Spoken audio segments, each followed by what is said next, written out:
what I'm about to say might be a little unfair to Back Arrow. I might be holding this show to too high of a standard. But what the hell was that resolution to Princess Fine's condition? Like, what was that? She overcame her evil alter ego with love? Really?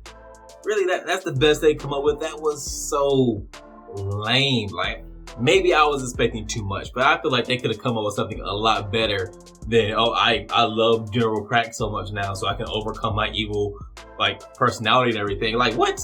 That was just a straight up ass pull. What is up, y'all? It's your man, That Dude, bringing you guys another video. I'm giving out subscriptions down below, so if you like Back Arrow, I review every episode, and I talk about their anime too.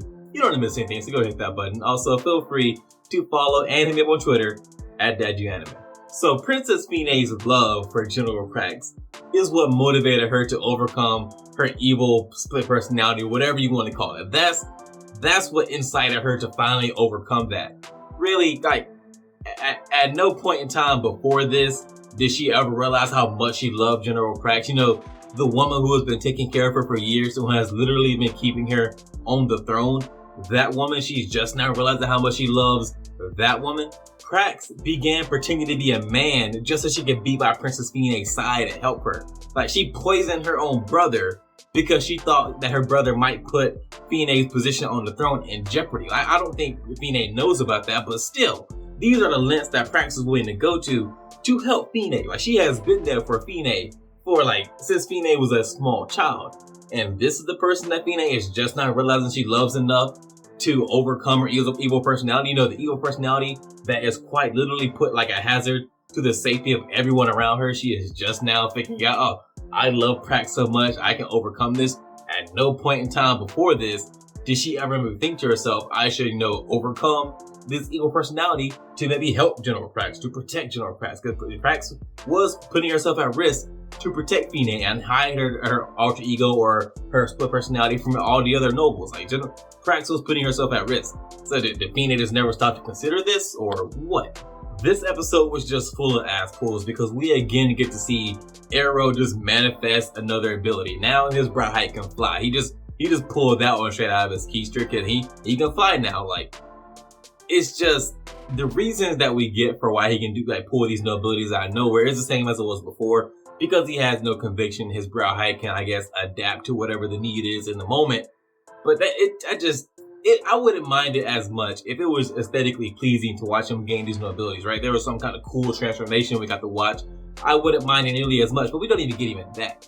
So it's lame in that aspect where it's not even cool to watch him get new abilities. He just gets them. He just does it. Now all of a sudden he can fly. It's just there were cooler ways to watch a character gain new abilities through maybe the cliche new transformation or what. Like, those things are cliche, but they are time tested. They work. They are proven year after year, show after show that we like seeing characters transform and gain new abilities. So if Arrow did that, right? So say if each ability had its own different Brow Height, so maybe he could manifest different Brow Heights to suit whatever the need was. That would be cool, right? That would be nice. So we get to see maybe he has a bird type Brow Height to fly, or he has one that's great for defense, or one that's great for attacking, and yada yada yada, so on and so forth. You get what I mean.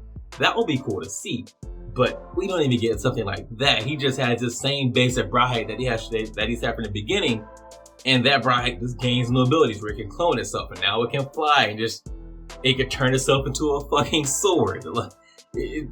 It would be so. I wouldn't complain as much if it was at least fun to watch him do these things.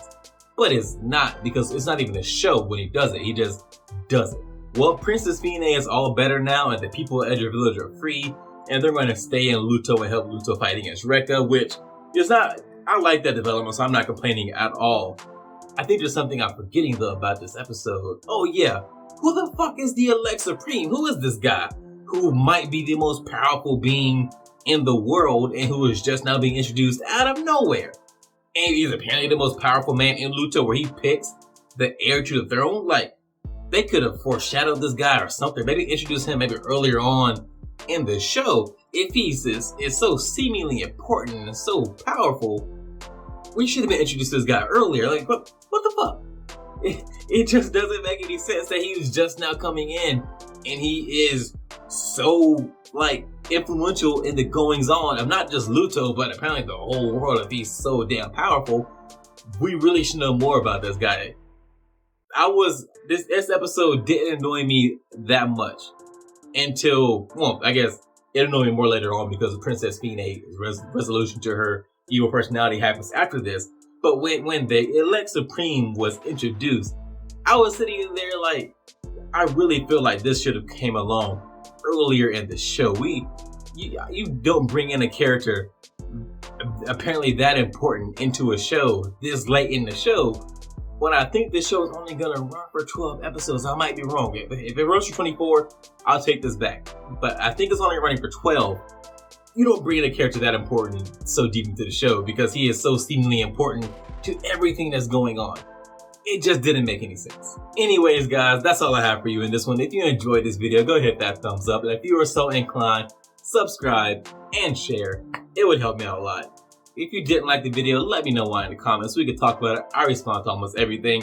And again, feel free to follow and hit me up on Twitter @DadDudeAnime. And I'll see you guys in the next one.